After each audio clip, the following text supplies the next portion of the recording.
Anibersaryo. Wow. Ito yung celebration without exclamation point. It's just with comma. Kasi patuloy pa rin. Gusto ko mang lagyan na ng tuldok dahil yun ang sinasabi ng isip ko. Pero ang puso ko patuloy pa rin sa paggamit ng puwit. Tanda ng pahinga. O minsan pa nga tutuldok na animoy ayaw nang umusad pa. Sa mga buwang nakapaloob sa anibersaryong ito, bawat isa sa mga ito may kanya-kanyang istorya. May kanya-kanya ding level ng sakit. May mga araw na akala ko okay na ako, na matatag na. Pero sa pagtatapos ng araw at pagsapit ng dilim, mga oras na tahimik na ang lahat. Kapag lapat ng pisngi ko sa malalambot kong unan, nag-uunahan ng dumalo ang maiinit na likido mula sa aking mga mata.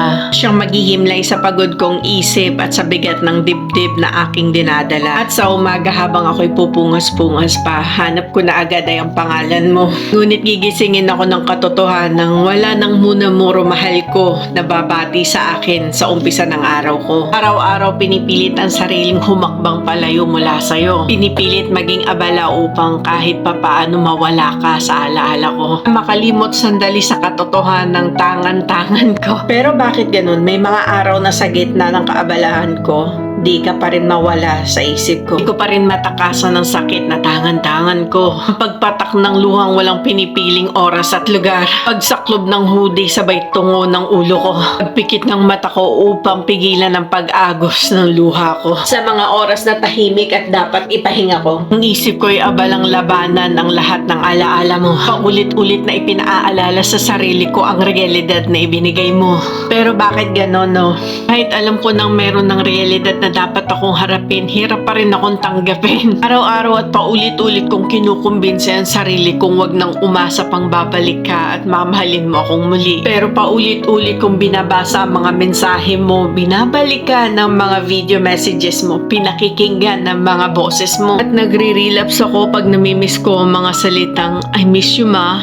Mahal kita ma. Nakakatawang isiping nagre-relapse ako sa nakaraan at hindi sa hinaharap. Kasi sa nakaraan na lang kita pwedeng balikan gamit ang mga larawan at videos na nakatabi pa sa akin. Kung saan pwede kong ginitain ng lahat na parang nasa kasalukuyan lamang. Pero ngayong araw na to, ginugunita ko ang anibersaryo ng desisyon mong naglagak sa akin sa kasalukuyang ito. Hanggang ngayon pinipilit ko pa rin itong labanan. Tinututulan pa rin ang puso ko.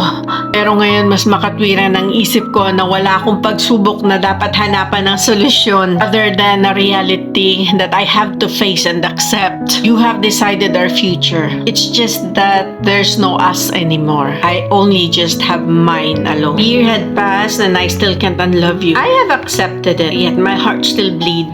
I badly want this to end, but I can't grapple with my feelings. I don't know until when it will linger. Yes, I know I will overcome this. I want to empty this cup I have for you. And slowly, I will pour it back onto me.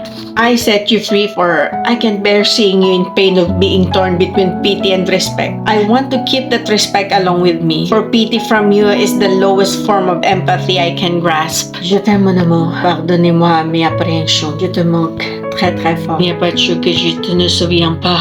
Prends soin de toi toujours. Merci, au revoir.